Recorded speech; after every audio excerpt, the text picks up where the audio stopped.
各位，多謝你哋。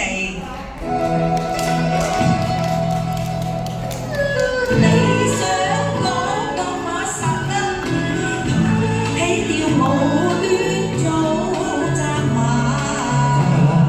當女人責任要管家，家中功夫那仲太過差，我口乾睇下個茶壺，完全未有茶。咁身家缺一個晒，要打的啦。你打咗8碗，你仲要打？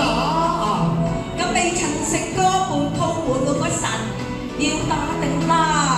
唔係我嗱，點將你話家門拋開去打牌，應該做責罵。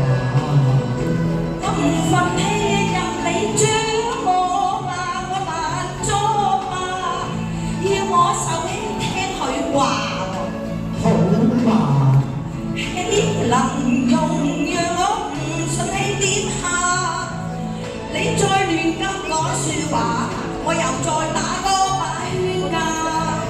你若再沉迷落去，家務完全變化。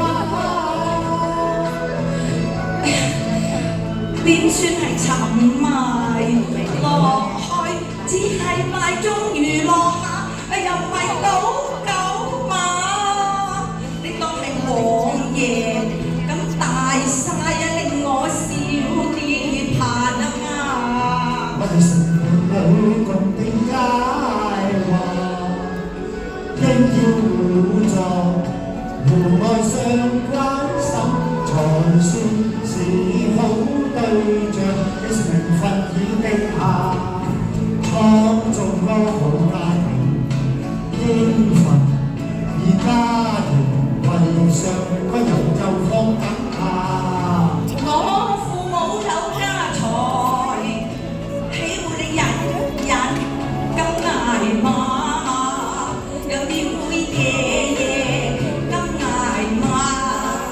你唔願顧家，只有人話。公主中意你無權飲下煙茶。